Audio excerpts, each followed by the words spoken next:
Oh, what day is it? It's any day, which is the best Whoa. day for the Free Roam podcast, which is why we're here. How are you doing?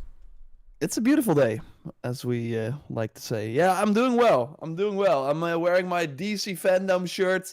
I'm holding out hope.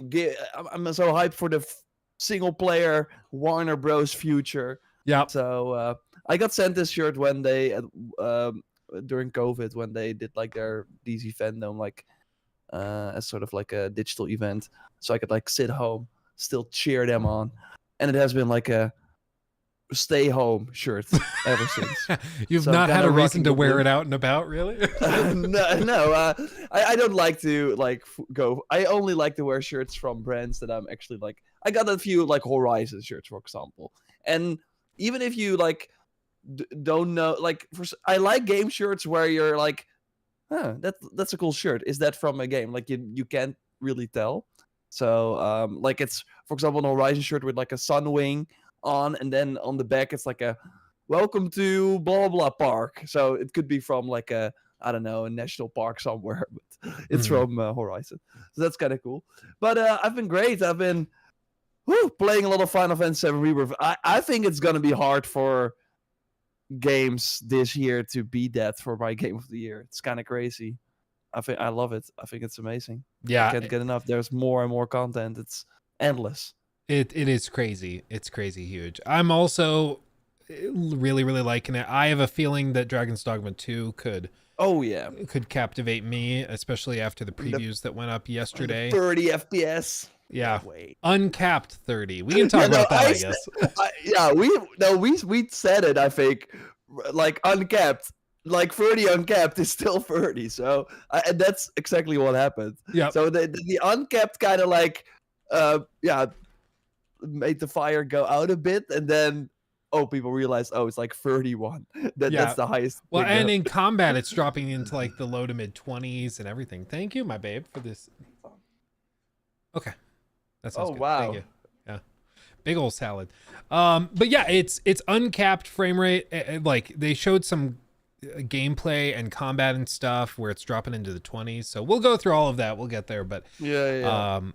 yeah, that's going to be an interesting one. I would probably not recommend people play it on console if you have a PC. If you don't have a PC, it might be a little choppy for you, but I mean, I still have a PC, but then I cannot play in the bathtub with my PS Portal. So that's an issue. we for just me. need to get you a Steam Deck or Yeah. an ROG Ally or But, something. but I think Steam Deck will be 30 FPS as well, so I can't win. That's true. I don't think I can win. Yeah, but it'll be 30 FPS at like 360p. So. Yeah, no, I prefer the PS Portal for that, and I can still I record a lot of gameplay like directly from the PS5, and I can still do that with the PlayStation Portal, which is kind of wild.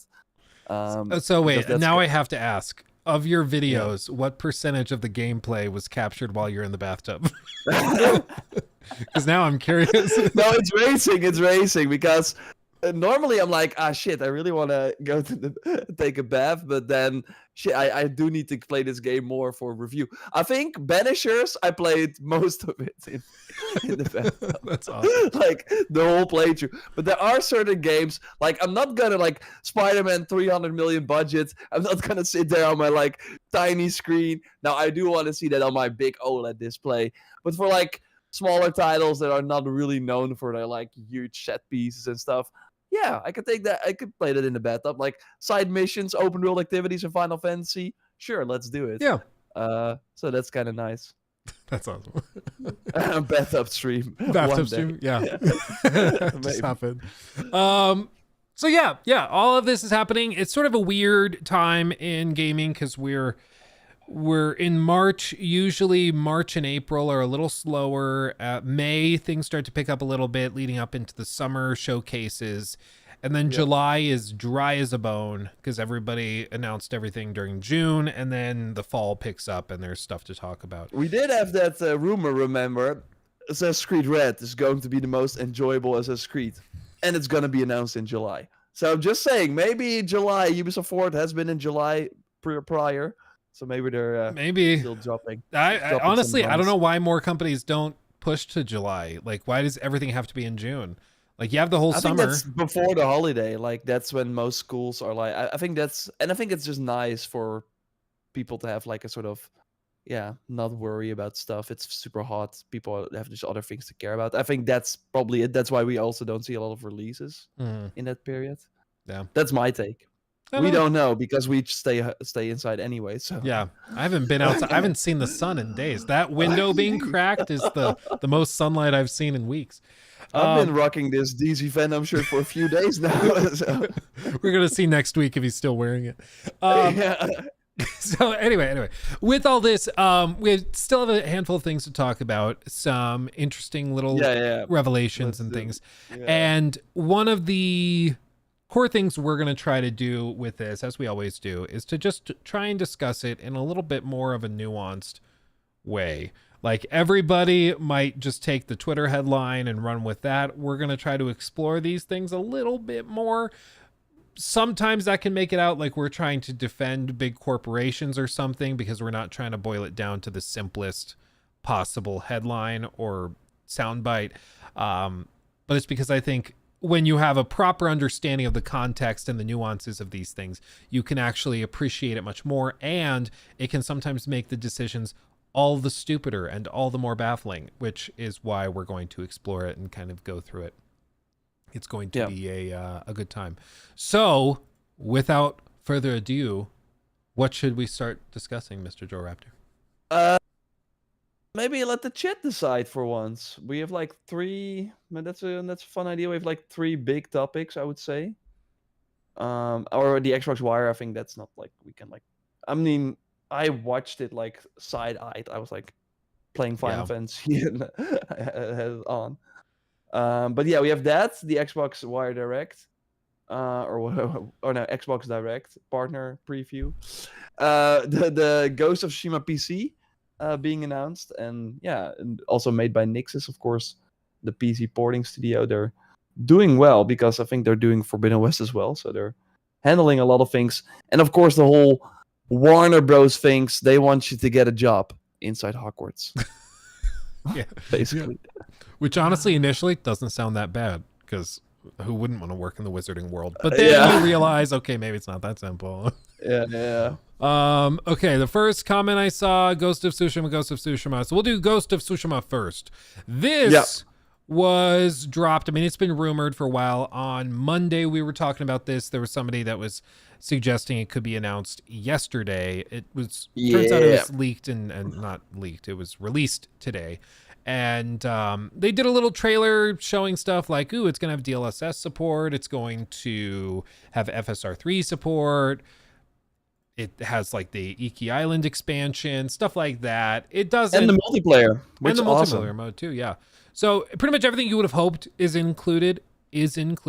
And even ultra wide support, which is always fun to see, because that's usually if something's going to get cut from like the to-do list on PC ports, ultra wide is one of those things, because it's such a niche feature. But they're including all of this. Nixxes tends to do really good work. This is not the Iron Galaxy port team. These guys seemingly really know what they're doing, and the footage all looks great. So yeah, and it's May 16th. That's like a great date. We of course know that they have the Forbidden West on March 21st. And we of course have Rise of the Ronin, like kind of a similar game. Also of course samurai focused, launching on March 22nd. So it's like a nice, of course that's not coming to PC, but still it's nice to have some sort of window in between those. And like only Hellblade so far in terms of AAA releases in May. So it will. I really hope, especially the Legends multiplayer, that it will like get a new life. I think it just really fits the PC that are usually more multiplayer focused, anyways. So I'm really curious how many people I've seen for like a PS port for Sony, way more hype than, for example, Forbidden West or other titles. I think, of course, Ragnarok would be huge, but this has been one that is kind of has been a long time coming, like 2020, 4 years after the original launch. It's kind of wild. So, and it's really like a PC game, right? It's really open world RPG, those tend to do especially well from Sony. Yeah, absolutely. I think that this is going to find a lot of success, and I'm glad to see it. I'm glad to see it. There's going to be a lot of people who have been sitting on the sidelines interested in this, who I think are gonna jump on it. Yeah, And the for response sure. has And been overwhelmingly positive too. So that's great. and it's gonna like get a nice boost because around that time, that May 16th, we will likely have seen Assassin's Creed Red already, like the official reveal with probably a big cinematic trailer, screenshots. That's of course how they like to do it now. Get people hyped with like, this is what your imagination thinks it is, and then 2 weeks later we get the gameplay trailer. But I think around that May 16th window, everyone's like, whoa, this new Assassin's Creed looks amazing. I want to already play something like that. So he's like, hey, come over here. I think that will help them probably as well. Yeah. No, I absolutely agree. It's a nice little addition. We're all still waiting with bated breath for Ghost of Tsushima 2, whenever they drop that. But this is a great way to introduce a new group of players to the franchise. And if they announce that later this year or early next year, and then they can drop that, I think there's going to be a whole new group of people that are going to be like, Yeah, that's usually the strategy, right? Sony announces or has these PC ports out to get more fans on, to care about the franchise, and then they're like, hey, want to play the second game, you got to get a PlayStation. I do think that strategy will kind of change over time, as they're probably launching these big games earlier on PC instead of waiting 1 or 2 years. But I do think the Ghost of Tsushima 2 that you mentioned, like, I really think that it's time, like, again, 4 years after the original, they're probably going to do a May or June PlayStation showcase like they did last year as well. And the final announcement, I totally think, is going to be Ghost 2. My question then also, looking at Assassin's Creed Red, is because Mirage got the gameplay trailer at the showcase last year. I don't think you want to have those two in one. Like, it's going to be... I can already see the amount of comparison videos. Whoa, the water in this game looks better than in Assassin's Creed Red, or the other way around. Yeah. Or it's gonna be insane. Like that's gonna be. I think they're already gonna compare it to Ghost 1, and then of course from all the footage we've seen for Ghost 2, we're gonna compare it to, because we at least know for a fact that even though they might announce it in the next few months, it's not gonna launch before April 2025, because Sony already said we don't have like any big games before that, sadly. Yeah. I agree. It's going to be really funny. I'm interested. I would love to know if like the Ubisoft marketing team has like a plan for how to approach that, or if Sony's also coming up with a way to approach it, because the comparisons are going to be drawn. Yeah. Of course, until we know what like AC Red looks like, we don't really know what it's going to how those comparisons will work. But I think they will both look fine in their own right. And of course, we also have to remember, like, Sucker Punch is a way smaller team than the thousands of developers working on Assassin's Creed Red.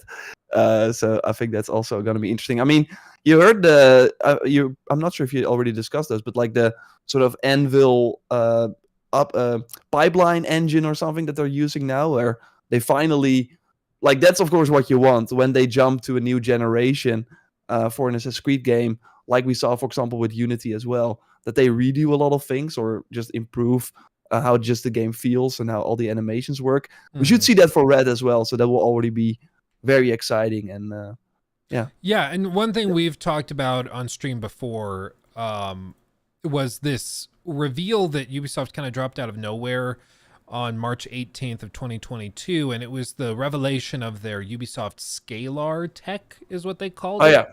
And it seems like that is precisely what they're using now. It's just, they're calling it like the Anvil pipeline or whatever.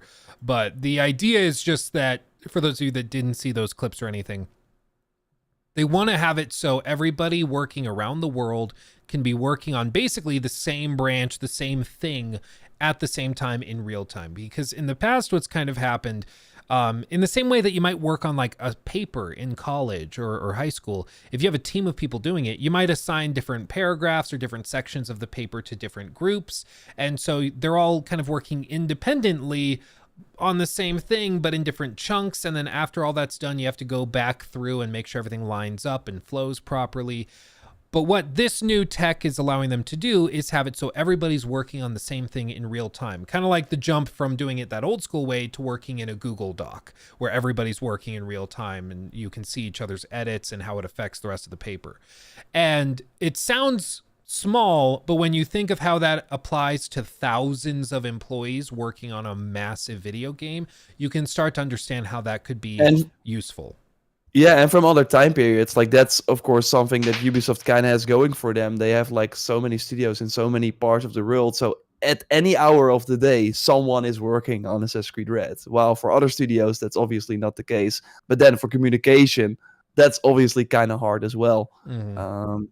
So that's interesting. I did think that the Scholar tech was more for like the cloud tech, right? For inside the game, so that they can also in real time tweak things and that people then can see in the world. And I think it's also for that, right? Yeah. scalability of generalized improvements. So for something like AC Infinity, where AC Red will be hosted, they want to be able to make like improvements to the AI or something within combat or stealth, and they want that change to be reflected potentially across like multiple games all at once. So it just allows them to make mass changes, edits, fixes, polishes, improvements, whatever at the same time. And it's really, really, really huge because you also like I think if videos have said, for example, that the AI, and we talked about it as well, like in Odyssey where they go to sleep, or in Origins that was like a thing, and then that's not the case in the next game. Like they made so many advancements in one game, but because they were in development at the same time, they were not applied to the next one. Yeah. So you really had like weird, like playing Valhalla felt like, why do I not have transmog day one when in Odyssey that was already a thing? Transmog, the thing that drove me crazy was the cinematic camera. They had that amazing cinematic camera in Odyssey for every side quest and everything. And then in Valhalla, it's back to the like spin the circular camera around like the talking gameplay NPCs. That was terrible.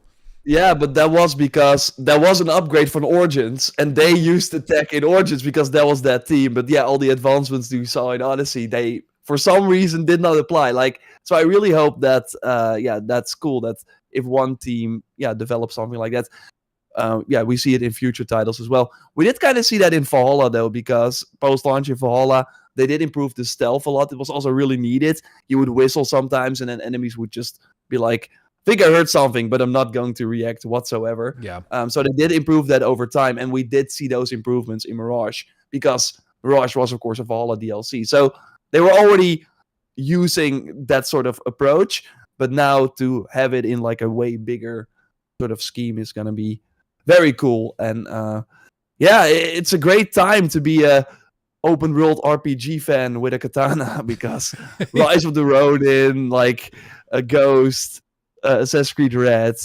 and I think there are even more like Where Winds Meet. We had, remember that game was like announced at Gamescom last year, and there's like Katana Zero, I think, or something like that. It's kind of the meta right now. Everybody's taking a crack at it. Yeah. I mean, it's doing well, so why not? That's cool. The potential is that people just burn out on it. So after this, we probably don't see any games like this for the foreseeable future, because that tends to be what happens. Is we get a ton of games that are like zombie themed, and then none for 8 years, and then there's another wave, and then nothing for a decade. And so this type of thing does just happen. Hopefully that happens with Pirates, because again, real, we need more of those. I want Pirates. Plus the Shogun show, I'm hearing good things about that as well, and I'm probably gonna wait till all the episodes are out. But that's like the perfect timing. Like sometimes I think as a marketing team you can't have of course control for everything that is going on. But I think Rise of the Ronin, Sucker Punch, and as Ubisoft are kind of, oh nice, the Shogun show. Maybe we can like do something with that. The Shogun item pack in Assassin's Creed Red. It's gonna happen. Just wait. It's gonna happen. You better believe it. Then. For the low price of $49.99. But yeah, that's coming. The crazy thing is that when I mentioned ultra wide support, I was thinking like 21 by 9. They apparently are also, they have support for a resolution aspect ratio in the Ghost of Tsushima PC port of up to 48:9 for triple monitor setups. And like 48:9 is so outrageous. Like it's straight up 3 27-inch like monitors side by side. That's what it is. It's crazy. Oh, I see it. Oh my god. And they I don't know support where that. to look. Yeah. Why would you want this? Why would you? I think it would make sense in like a racing sim. Yeah, style. yeah. But for Ghost of Tsushima, I guess if you wanted that, you're going to be able to do this, and they'll support it, which is cool. Yeah. One of the weird things though Yeah, is it's when like- you try to play yeah. games on that big of an ultra wide, the fringes of the screens get super distorted because of just how the perspective happens in most of these games. So it's not even really that useful. You're still looking in the center screen for 99% of the game, but it's cool that they support it nonetheless. Because Yeah. if you have the like firepower to run it and the horsepower to do it, go for it. It's crazy. So that's a thing. Beyond that, if we kind of shift gears, do you have anything else you want to mention about the Ghost of Tsushima PC port? Not really. I think again, it's cool that it includes the Icky Island DLC. So yeah, it's like something you can actually access during the story. So you can at the start of chapter 2, I think, go to Icky Island, which is I'm not sure why you want to do that, but it's possible. So yeah, you kind of have a different experience than people at launch on PS4. And yeah, do the Legends multiplayer. Like I really think that people on PC in particular are gonna love it, and I do think that Sony is gonna keep a very close eye to the engagement numbers for those, because again, I think they're gonna make that into a bigger live service thing in the future. Yeah. So beyond that, if we shift gears forward a little bit, let's touch on some of these smaller little tidbits. I guess we should mention the thing that happened today, the Xbox partner preview. Oh yeah, and then we're gonna talk Warner Bros. Yeah, but yeah, Xbox partner preview. Yeah, you can like pull up the document. Yeah, anything that stood out to you? To me, there were a couple, maybe even a few, if I'm being generous. The thing with this is they said at the outset, they're like, it's a partner preview. That's what it is. They weren't saying you're gonna see like Indiana Jones or Starfield DLC or anything. And they also did not market this very heavily. I asked people in chat, and most of them didn't realize this was happening until they saw the stream notification that said Xbox partner preview event. That's like a good thing though, because otherwise you go in with unrealistic expectations. Because like this is even below the state of play level. Like I think the state of plays these days have some bigger announcements than what we had here, and that's totally fine. Like they did not over promise or anything. Yeah, and I think if anybody was expecting a whole lot, then they kind of have themselves to blame for being disappointed. I thought maybe there was a chance we saw Ubisoft show up because they tend to partner with Xbox on marketing for stuff, but even that was a bit of a stretch. And the deadest of the dead giveaways was that they had all of this stuff specifically with Kanitsugami Path of the Goddess. They had like the link for that game pinned in the description and in the comments and stuff, so it seemed like they were primarily promoting that game, and that that was also the ending, and that was I mean it's a pretty big deal. It's coming to Game Pass day one. So for people who don't remember, it was also announced at the Xbox showcase in June last year, like a new Capcom game. Like Capcom, next to their big hitters, are trying some weird stuff with Exo Primal, of course, and now this is like another one of those. It looks kind of like it also has a samurai, like you also are aware. It kind of looks like that Wild Heart game in a way. If you, that's kind of what I'm this feeling. This will probably work, so that'll be good. I hope so. I mean, probably on Xbox it will, but we will see for PC. No, but yeah, they have some like a unique single player game. Oh, it was single. I thought it was like gonna be multiplayer, but no, it's like a single player. There's like a sort of. It's almost tower defense, but it's like with a little community and village. It's very weird. It's very different. It's like Monster Hunter, some parts of that, and I thought they're trying cool. That's at least what I like about them. Like they got like Dragon's Dogma 2, Monster Hunter Wilds, Resident Evil 100, but they also are trying weird stuff. Yeah, no, absolutely. I don't know. Out of these, for me, like Frostpunk looked really cool. Frostpunk 2, that seemed interesting. Sinking City 2 is, to me, I love the original. It's very clunky, very weird, not for everybody at all, but still, I think worth checking out if you're interested in like Lovecraftian Cthulhu horror. It's just crazy. A sleight of hand, the trailer looked cool, but it was all cinematic stuff, so who knows if that's going to be cool, but that at least stood out to me as something kind of interesting. Beyond that, like some of these, Tales of Kenzera looks flashy and cool. It's not going to be for everybody either.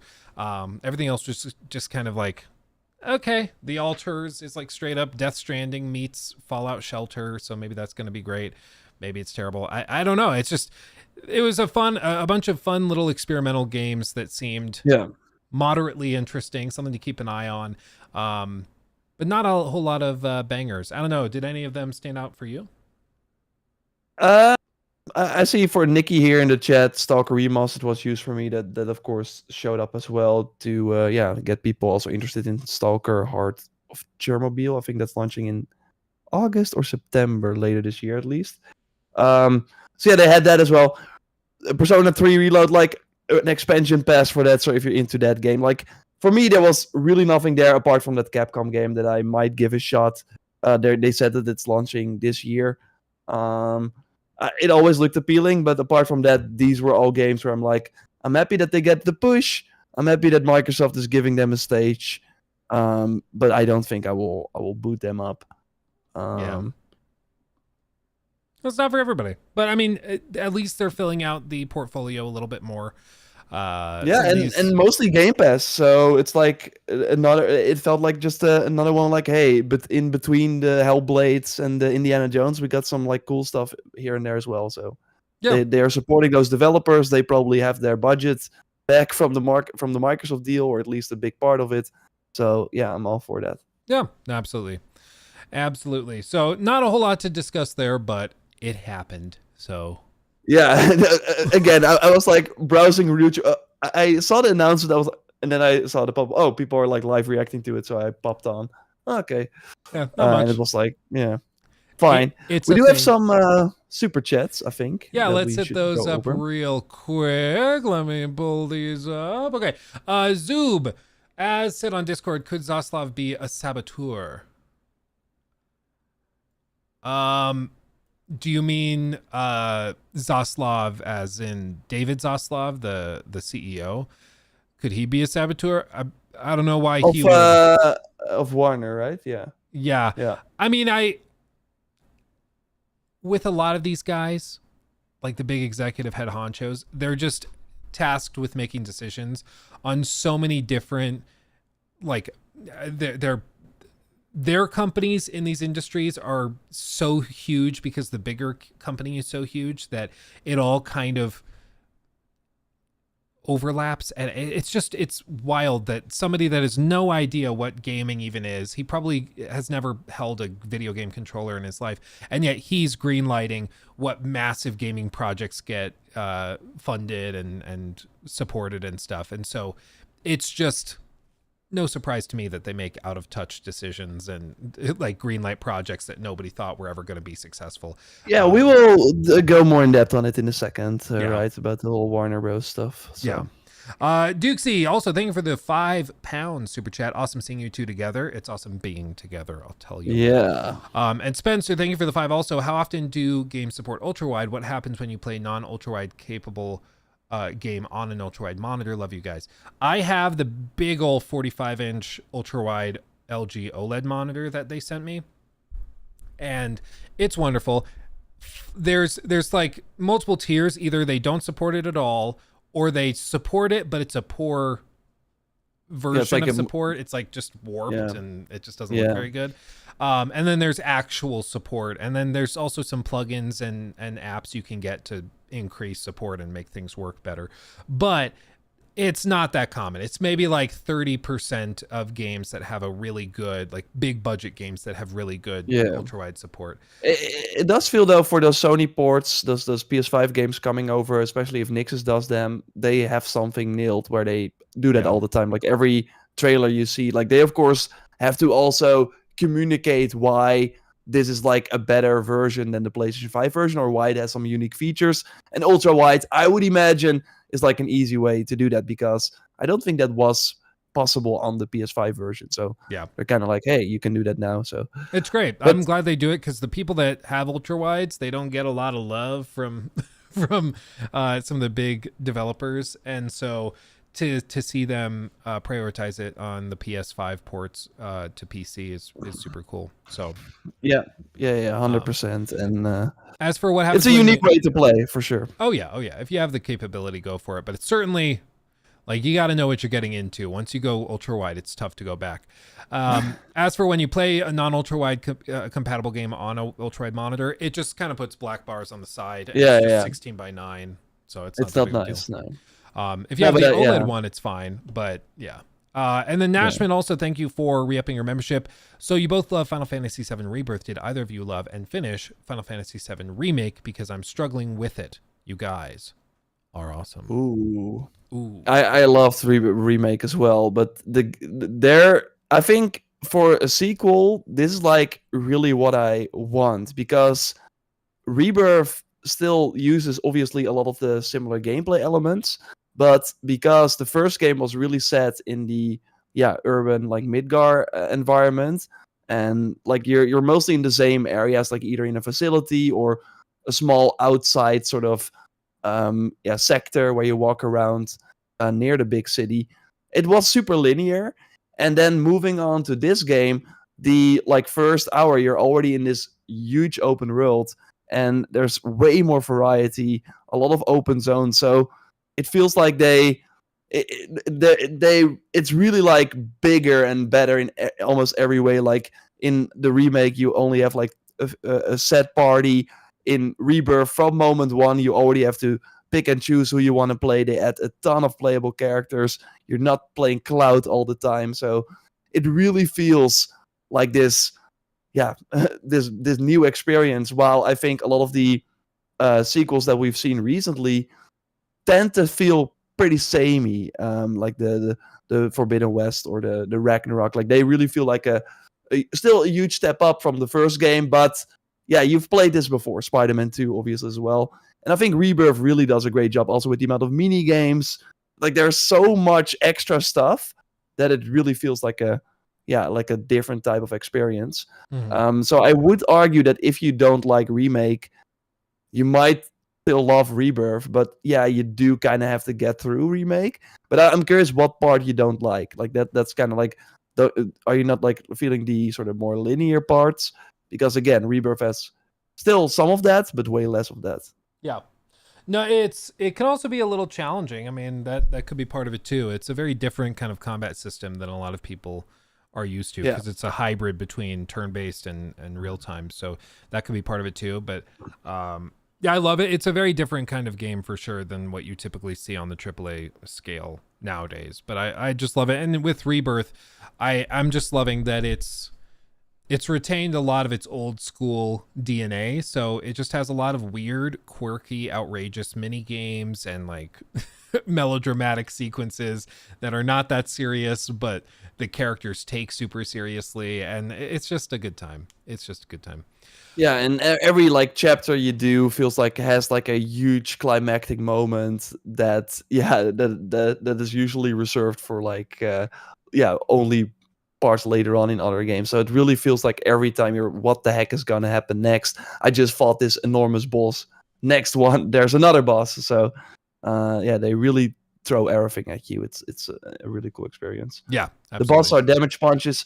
Then you really have to like focus on the weaknesses. Like, that's what I really like about Rebirth, because a lot of some games just have a lot of elements or like systems, and you figure out, oh, I can just use this regular attack combo and get through the game. And really in Rebirth, you really have to assess people, see what their weaknesses are, make sure that you have that materia equipped, block at the right time. Like, you really have to, it's all a small puzzle. So I do like that, but it might, because it feels like the whole combat is super actiony, that you have to make these more strategic decisions as well. Might be kind of thing that you have to get used to. Yeah.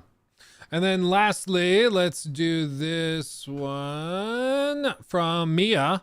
If you two had the same budget as Suicide Squad, Kill the Justice League to co-develop one dream game, what would it be? We talked about pirates earlier. I would bankroll a $300 million pirate game that's super gritty, dark, realistic, heavy in the narrative, potentially even open world. You could probably do that with a budget that big. And yeah, that's what I would do. That's what I would do. What would you do, Mr. Joe Raptor?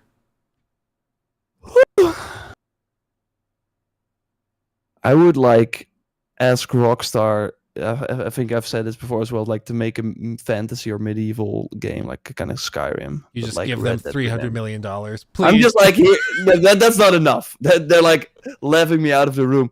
But if I could use them as a just get away from the shark cards and the GTA Online car updates. Just come make a new IP. Yeah, come they would take that check for $300 million. Be like, I make this in a week, and throw it away. No. So that would be my kind of game. Really, as sort of weird as it might sound, the Assassin's Creed going to Japan has been one of my fantasy scenarios. So seeing that finally that it's finally happening is going to be very exciting. And I love games where I prefer that's why I like Horizon a lot. Before Horizon existed, I did not know I wanted that. So I want to give $300 million to a group, and they have to study me. They have to come into my life for a month or something, and then they will figure out what I did not know that I wanted. And then they're gonna make it. And then a few years later, they're like, "This is it," and I'm like, this is amazing. Money this well is all I wanted, but I did not know that I wanted it back then. So I want to be surprised by good. those games. I love it. Okay, let's do this because we gotta clip along since I have the boys upstairs taking naps. So I'll have to get them up here in a little bit. Let's do Warner Brothers. They surprised a little bit of everybody because a few things are known at this point. Did they though as well? Because this has been news that we discussed already before. It's they just got a bit more specific, I think. Yeah, I think that's a good way. So maybe it didn't surprise too many people, but they had their company CEO of global streaming and games, a guy named JB Perrette. He went and spoke at a Morgan Stanley conference. And just so everybody's aware, these are conferences where basically they bring in a bunch of executives from different big multi-billion-dollar corporations. They speak to investors, and these are investors that aren't usually individuals. These are not retail investors. These are institutional investors, people like representatives from Vanguard, BlackRock, private equity firms, stuff like that. So these are the big guys. Yeah. They came in and they did this interview, this JB Perrette did, and he was asked about their video game industry and their video game business. And one of the things that he said that has taken over some headlines is that they acknowledge the success of Hogwarts Legacy, but they still want to find ways to port and transform all of their current established IP into live services. What he said specifically was, quote, "The challenge we've had is that our business historically there in the video game space has been very AAA console based. And so, as you know, that's a great business when you have a hit like Harry Potter or Hogwarts Legacy. It makes the year look amazing. And then when you don't have a release, or unfortunately, we also have disappointments. We just released Suicide Squad this quarter, which was not as strong. That's putting it very mildly. It just makes it look very volatile, which is accurate. I mean, it makes it look really, really volatile.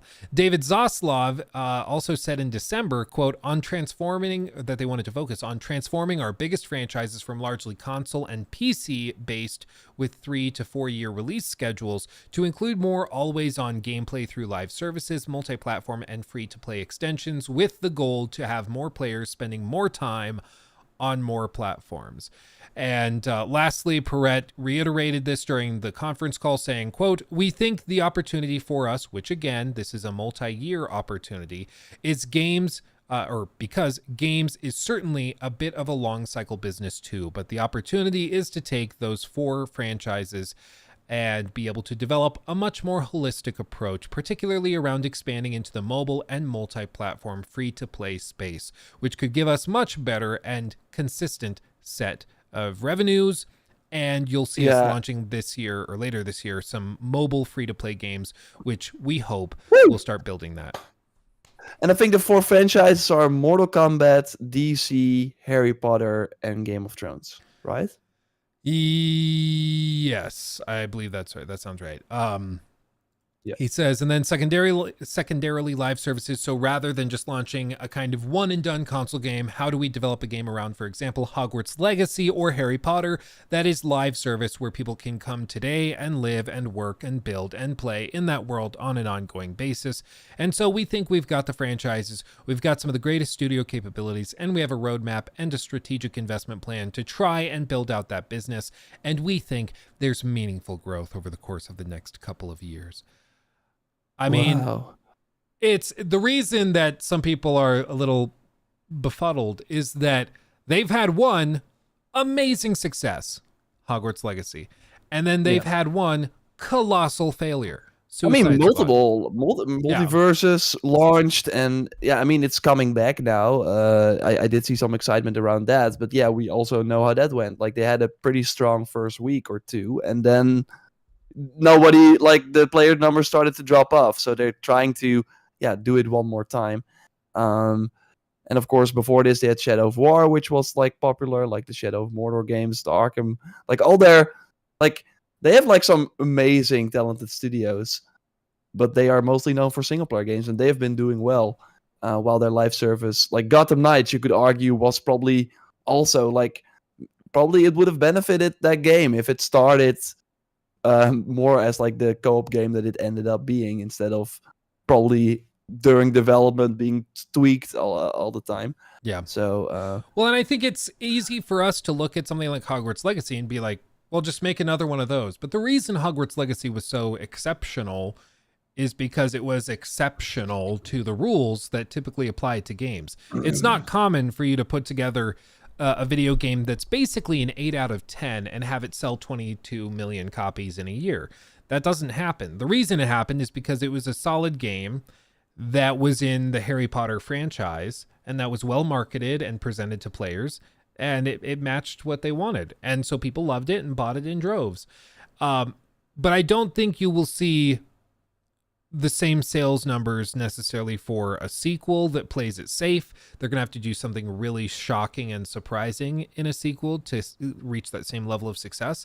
And the other thing is, they don't have any plans for DLC as far as we know. They don't have any like paid cosmetics or anything. So Hogwarts Legacy is largely done making them money, and they would much rather have sold 10 million copies or 5 million copies if they could still be generating consistent revenues that eventually added up to it.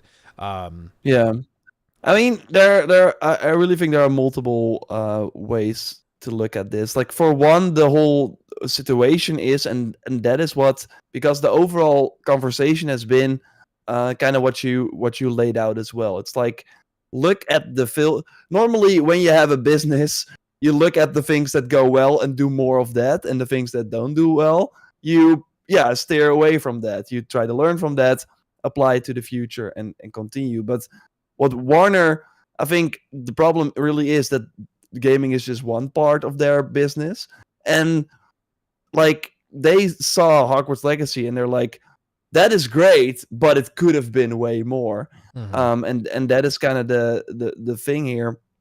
And what they are really going after is what all these AAA companies and Ubisoft for the longest time, and EA as well. And EA kind of nailed it now. Like, the biggest publishers, like, if you think about it, they just have 1 or 2 big games that, if these just operate, if they just launch a new sports game every year or a new GTA Online update, they will make a profit each year. And that is nice because then every quarter you have a certain like a sort of threshold in terms of like money that you get. If you're solely reliant on releasing big games, and again these dev cycles are getting longer, then there will be off years like Warner has right now compared to the previous year. So they want something that consistently brings in money, and so I get that. Like I totally get that. And EA has an Apex Legends, they have FIFA, they want Battlefield to be another part, they have The Sims. Like they last year, what did they release in terms of like other big games? Was Immortals of Avium? Was that the only like game that wasn't like their sort of yearly franchise? And they still had like a record net bookings and stuff because the seasons from Apex Legends were constantly bringing in money. So I get why Warner, as like they see themselves as like one of the biggest entertainment companies in the world, and they're like, we have one of the biggest IPs. Why can't we not be one of those companies? Why can we not do that as well? But I think the problem really is, and they say that here in the article, we got some of the greatest studio capabilities, sure, but not for these types of games. I think that is really the core issue here, that Avalanche Studios or Avalanche Software can make a really cool single player Harry Potter game doesn't mean that they also have the capabilities to run a live service or Right. multiplayer Harry Potter game. And that's what happened with Rocksteady. Like they are a really great studio, although we know that a lot has changed over the years. And I still think that in the cutscenes and you still see that they are still like up there, right? As you still see that they have a lot of quality. They just really bet on the wrong horse and focused on a lot of different parts. Like it was like really poorly managed, and that's what I'm afraid of. I think they take the wrong learnings from all of this, and are now saying once again to all these studios that don't have that experience, go make something else. I think the best part or best approach for them would be to give Harry Potter to a live service studio, and because we can both sit here, but of course, a Harry Potter online game, it could be massive, it could be enormous, right? Go to classes with your friends, have like seasons, like you can have literal seasons, like you can have a school year every year. It can be enormous. So there's a ton of potential there, but yeah, it's easier said than done. Yeah. No, I agree, and it seems like one of the common mistakes that we've seen a lot of executives make is that they fall for the sort of fallacy that every franchise is the same, every IP is the same, and that every studio is largely the same. It seems like there's no consideration for specialization. Like just because Rocksteady made the amazing Arkham series games does not mean that their attempt at a live service game will also necessarily be amazing. It just doesn't equal that. In the same way, like if you take a live service studio, try to get them to do a single player Naughty Dog style game, they're probably not going to find much success with it. They're different things. And yet these executives are like, they're a world-class studio, so take a world-class studio and make this. And it just doesn't work that way. And in addition, I think you raised a great point that the Harry Potter franchise or Game of Thrones, you know, those franchises maybe do not necessarily lend themselves to your standard live service type of game. Like you can't just do a Game of Thrones looter shooter and expect it to magically make you billions of dollars. It just doesn't work that way.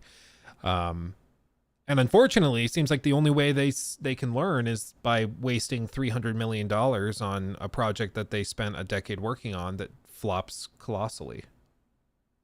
Yeah, but do they learn though? That's kind of thing the sad part reading this. Like they just wave it away because and that's also I think one of the issues. Like we've seen it with Microsoft as well, but also with other like enormous companies where gaming is just a small part of their overall revenue. That they're like, huh, we will try again later. Like it's not like the end of the world. Like for a Sony, if their gaming business is struggling, like that's their money maker. So they are way more focused on making that work. And here they're like, yeah, wow, the margins on. I think there was like a video about like someone who worked at Blizzard who worked like 2 years on the StarCraft DLC or StarCraft 2, just StarCraft 2, and a mount in World of Warcraft made more money than StarCraft 2. Like they're like enormous, and in a boardroom, that is what people look at. Wait, how long did you work on that mount? What? Only a few people worked, and we made more money on that. That is what goes through their head, and then they're like, Yeah. if we can make like a freaking broom in Hogwarts that with like a rainbow sparkle when you fly, that will make me way more money than making this whole single player DLC. Yeah. So I get where they're coming from, but they just don't have the capability. They don't have the studios. They're Yeah. just gonna shoot themselves in the foot. So it's going to be Hope I'm interesting to wrong, see but- where they go. Yeah, it's just they say next couple of years they're going to have some more stuff to show. They say they have mobile games launching, and that's the other thing that I think is always often hard for us as more traditional gamers to hear, which is that to these executives there is no real difference between mobile gaming and regular like console gaming or PC gaming. Like at the end of the day, money's money. If a mobile game like Candy Crush generates billions of dollars, Candy Crush to their business is more important than whatever other game that only made $50 million. Like it just, that's where their priorities are, because money is all that really matters at the end of the day. And so they're, I mean, who knows? Maybe they're just talking about ways to try and pair Hogwarts Legacy 2 with a mobile game that is like a mini version of it. Who knows? Maybe they're going to bring a Mortal Kombat version to the phone or something. Who knows? But they're not shying away from the thing that's been screwing them over. At the very least, they're going to keep taking a whack at it, and that's just funny. But the other piece of this that's important to remember is that these statements were made in front of a crowd of investors, and these investors want these these executives to say precisely this. They want to hear them doubling down on live service, the things with the widest margin, the greatest profitability potential. And it's normal for executives to tell their audience what they want to hear, even if it might not be entirely true, or it's like they're leaving out a really crucial piece. Because if you read these statements, it sounds like, okay, Hogwarts Legacy 2 is going to be a live service game. They're flipping it into an MMO, blah, blah, blah. Like, we can go down the list. But they might be saying this at the same time as like, but Hogwarts Legacy 2 is going to be the same offering as before. We're going to try to make another $1 billion on that. And then we're going to also offer these other live service components, and we're going to bring Quidditch champions and all of that. So don't necessarily believe everything an executive tells you, especially when he's speaking in a venue where there is reason to be. Yeah, they would be left out of the room if they were not saying, hey, Fortnite is the biggest thing, GTA Online, and we're not doing that. So it makes sense that they throw that around. We have heard this a couple of times now, like often. So I would be shocked if inside Avalanche Software, they're not making some sort of multiplayer component for the next Hogwarts game. And maybe that is like the thing that, like you said, they need something cool.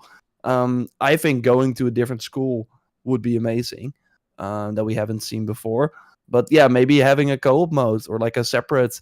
I mean, we talked about Ghost of Tsushima, like have a separate online. Yeah, that still have the single player campaign and kind of this online mode tacked onto it. That would be kind of cool. Yeah. And they're talking about laying the foundation now for the returns that could come in 2025, 2026, 2027. And like, let's not forget, they still have the Wonder Woman game, which is going to be a more traditional single-player open-world title. So they're still doing that, although that game, of course, got greenlit way before this new management came in and tweaked some stuff. But with them saying that could come in 2025, 2026, 2027, I do think that Wonder Woman game is then probably next year, whatever is happening to that, man. That's been in development for ages. Yeah. So we'll see. We'll see how this goes. But we're all waiting with bated breath. Like, are they? No, you don't give them ideas. I mean, that's also with the mobile. Like, there have been so many Harry Potter mobile games, and they all did all the horrible. Like, they had all the horrible microtransactions. So yeah, that was kind of nice about Hogwarts Legacy, like a Warner Bros. Game. Like after having the loot boxes in Shadow of War, and so like having a Warner Bros. Game without all that stuff. But yeah. Maybe it's all just a lot of chitter chatter in front of investors, or maybe they honestly are just going to casually ruin the sequel to Hogwarts Legacy. Who knows? But we're going to be watching it. And now I think a lot of people are going to be a lot more cautiously optimistic for the sequel than they might have been 6 months ago. So last little thing, let's tackle this and knock this out, because this Oh, really? totally unforeseen. I don't know about you. This is baffling to me. Skull and Bones' price has been slashed by $25 after less than 3 weeks. I'm stunned. I'm shocked, dare I say.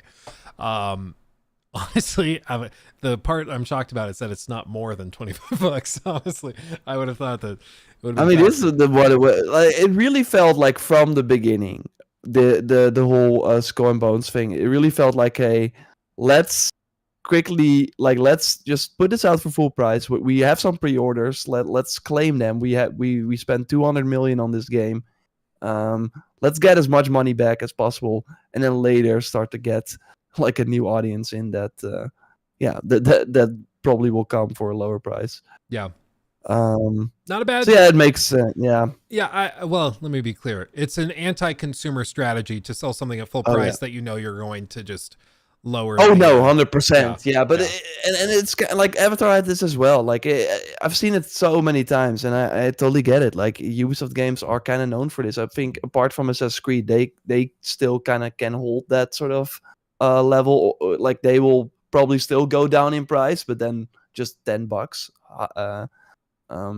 That's I think why they like to launch the Assassin's Creed games like early October if they're able, because then there has been some time when they reach like Black Friday, so they can have their first discount there. But yeah, apart from that, all the other Ubisoft games better just wait. Like if you don't think it's appealing at first, which kind of sad. Like that's it's not good for the quality or like standard for your products. Yeah. Same for like iPhones; they always stay the same price, while all the other phones quickly go down. Yeah. No, it's. I could understand people being upset if they paid $70 for this at launch, and just 3 weeks later they could get it even cheaper. But also, like, everybody could have told you this was going to happen. Like, I think even the people that bought it at full price probably knew this is how this was going to go. And I think within, maybe even by the end of the year, we might see it come to services like Game Pass or something else. I saw a tweet today that Phil Spencer played 2 minutes of Skull and Bones. Oh, really? yeah. So maybe it was like, oh, they want to do the game, but no. Never mind. Because that's amazing. That's great. Yeah. It's like kind of wild that he has like a public Xbox profile. I think that's only working against him. I think it is really funny that. What is his Redfall time? I want to know that. Oh, dude, that's actually a really good question. Everybody in chat, what's your guess for Phil Spencer's Redfall time? I'm gonna guess. We can probably see it. I'm guessing he played a lot of it in like preview builds. Oh yeah, 37 minutes. Oh no! So he only played 37 minutes of the launch version. Wow. On May 3rd, he played 37 minutes. That's not. When did it come out? And then update. As I see right now, Phil Spencer has played 2 hours and 14 minutes. So he managed to endure the game for a little less. He pushed a little further. It's still not 60 FPS, that game. Oh my god. No way. Did they? Yeah, I guess they haven't. They did like one patch where they fixed a couple of little things. But... Yeah, and then 3 extra people joined, and then it was over. Dude, that's so bad. That's so funny though. That's great. That's so funny. That's so funny. Oh, well, but yeah, that's I think we covered everything. It's kind of like, again, like you already said, slow week. We do have some fun games like Dragon's Dogma. We talked about the frame drops or the frame rate, but the previews are glowing. Like they're really saying, oh, they're doing some interesting stuff. Previews are glowing. Yeah, and what we expected. Like I was saying, like I'm getting kind of low-key Elden Ring. It's not gonna reach those levels, but it might be that sort of it's gonna feel that niche. I think I've been like, saying for months and months, I think it starts maybe a little bit slower, but I think once clips start going viral on TikTok and YouTube Shorts, I think a lot of people are going to jump in. yeah, kind of Helldivers effect maybe. Yeah, I think word of mouth will do a lot.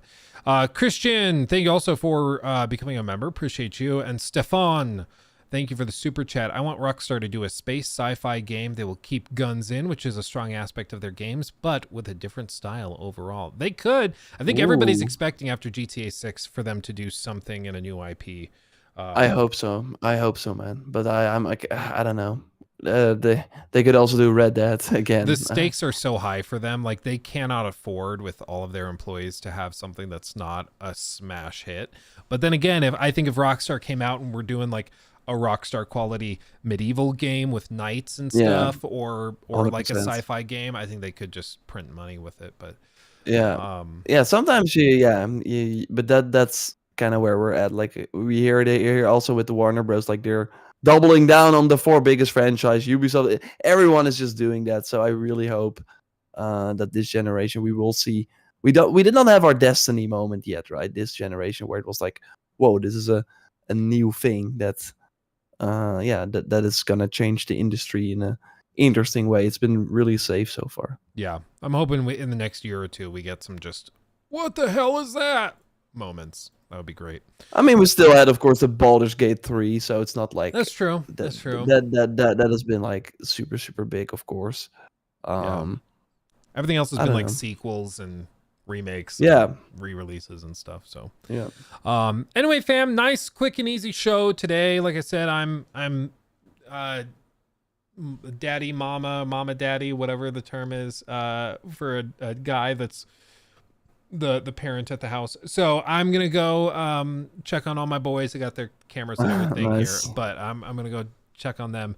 So thank you all for watching. Thanks for chilling with us live. For anybody listening to the show after the fact, thank you for also watching and supporting the show. As always, if you listen on Spotify, Apple Podcasts, wherever, ratings and reviews are greatly appreciated. Those are 100%. Wonderful.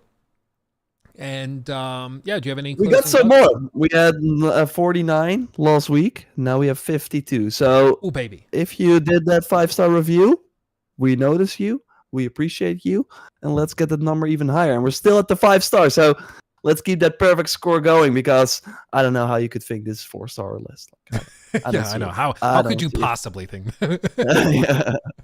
But thank you, everybody. Stay safe. Have a wonderful rest of your Wednesday. We'll see you soon. Hugs and kisses. Bye-bye.